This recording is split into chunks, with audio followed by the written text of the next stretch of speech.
कहानी शुरू 1979 से होती है। हम सैम नाम के एक बच्चे को देखते हैं। उसके सामने उसके डैड बैठे हुए थे जो एक इनकॉम कंपनी के सीईओ थे।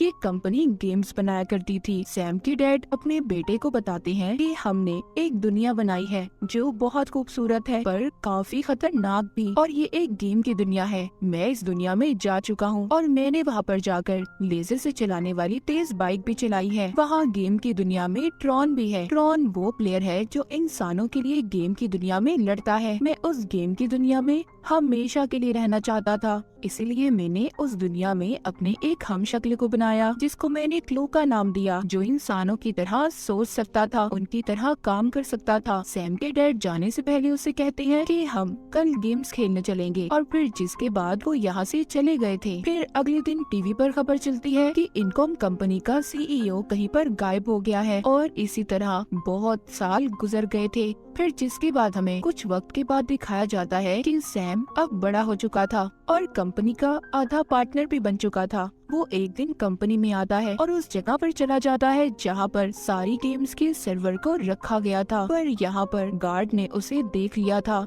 इससे पहले गार्ड उस तक पहुँचता, वो कंपनी के ऑपरेटिंग सिस्टम को ऑनलाइन कर देता है, यानी कि उन गेम्स को इंटरनेट पर डाल देता है, जिससे अब दुनिया में कोई भी कहीं भी इस कंपनी की गेम को खेल सकता था। पर तभी इसके पास गार्ड आ गया था। सैम उससे बचता हुआ बिल्डिंग पर से टापता है और पैराशूट से नीचे कूद जाता है, पर उसको पुलिस ने पकड़ लिया था। लेकिन कंपनी में उसके डैड के एक बहुत ही पुराने दोस्त थे जो अभी भी वहाँ पर काम करते थे। वो सैम को छुड़वा देते हैं और कहते हैं, क्या करते फिर रहे हो तुम? तुम्हें भी अब इस कंपनी में काम करना चाहिए, और हाँ, तुम्हारे डैड का मुझे मैसेज भी मिला है। पर सैम कहता है, ऐसा कैसे हो सकता है? मेरे डैड तो मर चुके हैं या फिर कहीं पर बहुत अच्छी जिंदगी गुजार रहे हैं। सैम के डैड के दोस्त बताते हैं कि जिस जगह से तुम्हारे डैड का मुझे मैसेज मिला है वो जगह कंपनी के अंदर ही है। ये उसको उस जगह की चाबी भी देते हैं। ये दरअसल कंपनी में ही एक जगह थी जहाँ पर उन सारी गेम्स को रखा गया था जो कि अब बंद हो चुकी थी। उस जगह पर आकर एक गेम से ये कपड़ा हटाता है जिस पर ट्रॉन लिखा हुआ था।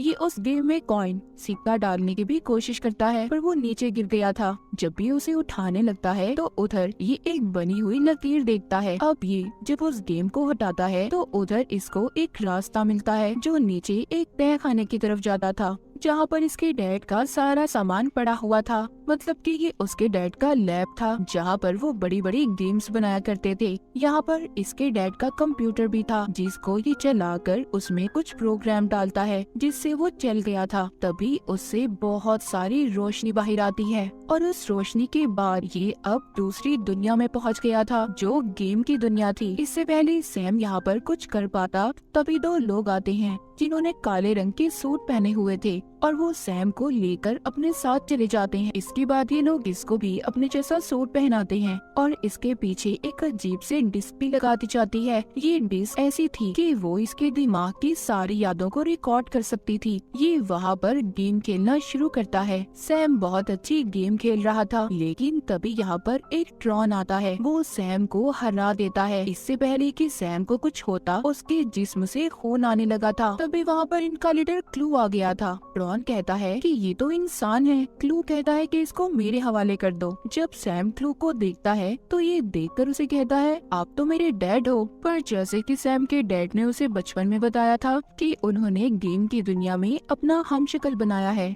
और ये वही हमशक्ल था जिसका नाम इसके डैड ने क्लू रखा था। क्लू यहाँ पर सैम की डिस्क को चेक कर रहा था, पर उसे वो चीज नहीं मिल पाती जिसे वो ढूंढ रहा था। वो सैम से कहता है कि तुम्हें मेरे साथ गेम खेलनी होगी। अब एक तरफ सैम की टीम बनाई जाती है और दूसरी तरफ लीडर की, यानी कि उसके डैड की हमशक्ल क्लू की। ये अब लेजर बाइक पर बैठ जाते हैं और रेस लगाने लगते हैं। इस लेजर लाइट के दरमियान अगर कोई भी आएगा तो मर जाएगा।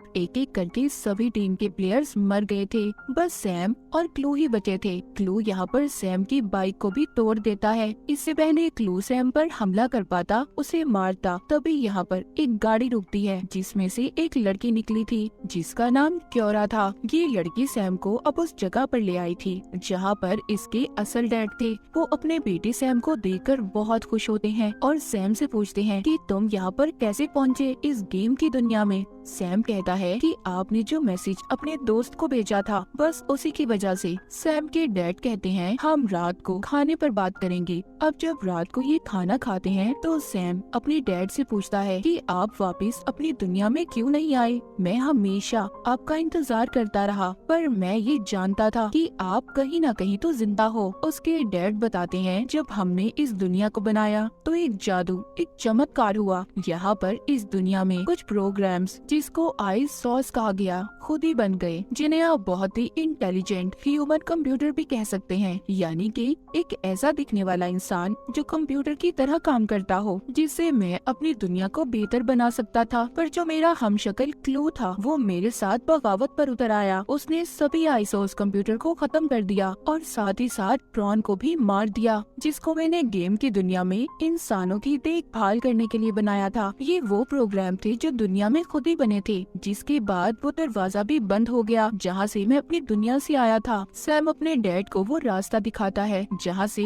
वो खुद आया था। वो कहता है चले डैड मेरे साथ, हम वापस से अपनी दुनिया में चलते हैं। पर उसके डैड कहते हैं नहीं, ये रास्ता सिर्फ 8 घंटे तक ही खुला रहेगा और फिर जिसके बाद जो क्लू है वो मेरे डिस्क को हासिल कर लेगा और वो हमारी दुनिया में जाकर तबाही फैलाएगा और यही उसकी जिंदगी का मकसद है। सैम के डैड ये बताते हैं जो मैसेज तुम्हें मिला है वो मैंने नहीं बल्कि क्लू ने भेजा था, ताकि कोई भी इंसान गेम की दुनिया में आए और असल दुनिया का दरवाजा खुल जाए और ये बाहर जा सके हमारी दुनिया में। और यहाँ पर जो लड़की क्योरा थी वो भी एक प्रोग्राम थी, कंप्यूटर की तरह थी, जिसके बारे में सैम के डैड ने बताया था। कुछ प्रोग्राम्स इस दुनिया में खुद ही बन गए थे। वो सैम को बताती है कि अगर तुमने अपने डैड की हमशक्ल क्लू को मारा तो तुम्हारे डैड भी मर जाएंगे। सैम कहता है नहीं, मैं अपने डैड को कुछ नहीं होने दूंगा, उन्हें बचा लूंगा। जिसके बाद वो यहाँ से चला जाता है। एक बार फिर क्योरा उसके पास आती है और उसे एक नक्शा देकर कहती है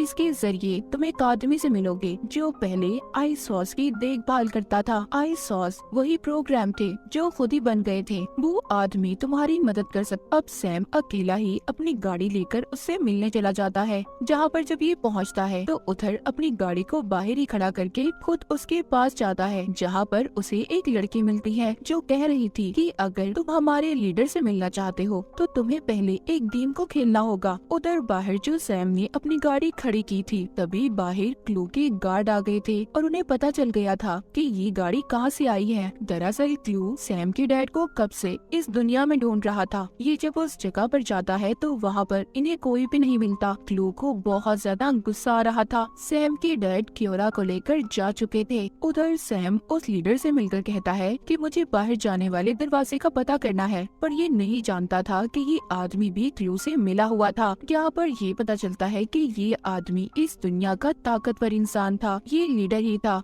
तभी सैम पर इसके सभी गार्ड्स हमला कर देते हैं। इधर क्योरा भी आ चुकी थी, मगर लड़ते हुए क्योरा का एक हाथ कट गया था। यहाँ पर सैम के डैड भी आ गए थे जो क्योरा और सैम को बचा लेते हैं। यहीं पर एक प्रोग्राम आता है जो सैम के डैड की डिस्क पर हमला करके उसे ले लेता है। असल में ये वो ही डिस्क थी जिसको सालों से क्लू हासिल करना चाहता था। वो लीडर भी वहीं पर था जिससे सैम मिलने आया था। वो उस प्रोग्राम को मारकर डिस्क को हासिल कर लेता है। यहीं पर क्लू भी आ गया था। लीडर के पास जो डिस्क थी वो क्लू से सौदा करता है, कहता है तुम्हें मैं ये डिस्क दे दूंगा पर तुम्हें इस दुनिया का किंग मुझे बनाना होगा। क्लू उस लीडर की सारी बातें मान जाता है और डिस्क लेकर उसको यहाँ का कंट्रोल देकर चला गया था। तभी उस जगह पर ब्लास्ट हो जाता है जहाँ पर लीडर था। दरअसल क्लू ने इस लीडर को भी धोखा दिया था, वो भी मर चुका था। क्लू के पास अब वो डिस्क भी आ गई थी जिससे अब वो असल दुनिया में जा सकता था। उधर सैम के डैड ने क्योरा को भी ठीक कर दिया था। यहाँ पर सैम को पता चलता है कि क्योरा आइस सॉस प्रोग्राम है। वो बताती है जब क्लू ने सभी प्रोग्राम्स को खत्म किया तो तुम्हारे डैड ने मेरी मदद की, मुझे बचाया।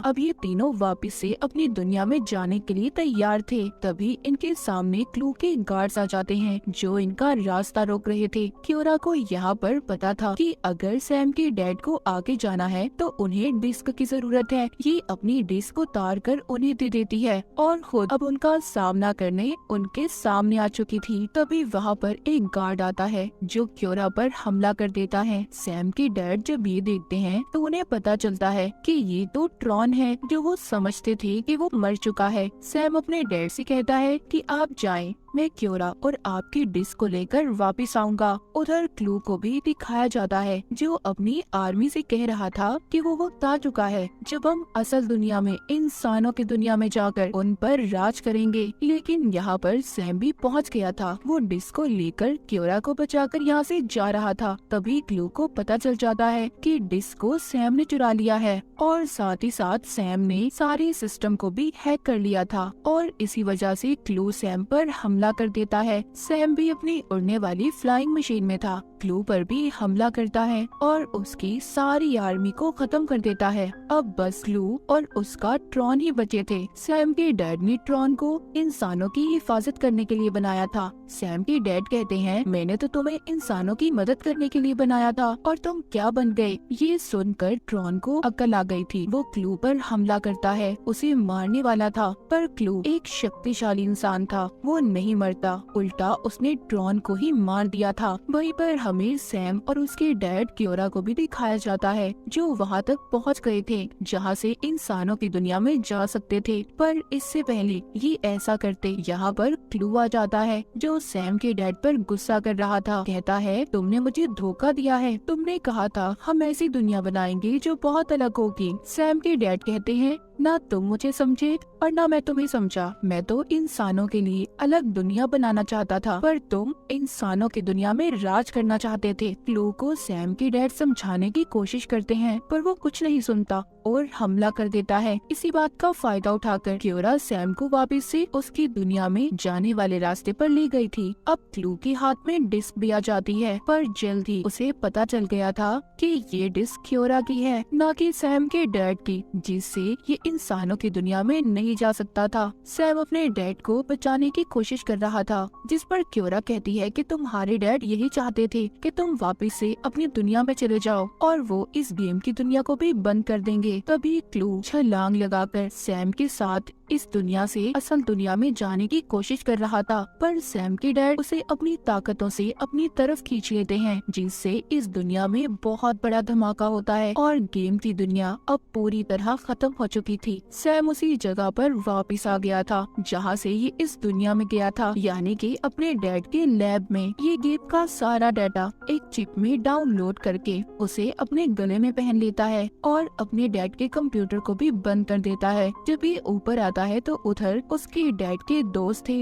ये उनसे कहता है कि आप अब इस कंपनी के नए मालिक हैं और मैं भी खुद इस कंपनी में काम करूंगा। वो अब इस जगह से बाहर आ गया था जहाँ पर क्योरा उसका इंतजार कर रही थी जो इसके साथ इसकी असल दुनिया में आ गई थी। वो उसको बाइक पर बिठाकर पहली बार सूरज दिखाता है। दरअसल क्योरा ने अपनी सारी जिंदगी में सूरज को नहीं देखा था क्योंकि वो बनी ही गेम की दुनिया में थी, क्योंकि वो कोई इंसान नहीं थी बल्कि एक तरह का प्रोग्राम थी, कंप्यूटर थी। पर अब वो सैम के साथ इंसानों की दुनिया में आ चुकी थी। सैम उसका इस्तेमाल करके क्या इस दुनिया को बेहतर कर पाएगा जैसे उसके डैड करना चाहते थे, और इस दुनिया की भलाई की खातिर सैम के डैड ने अपनी जान दे दी ताकि कोई भी इस दुनिया को नुकसान न पहुंचा सके। और इसी के साथ ही कहानी यहीं पर खत्म हो जाती है।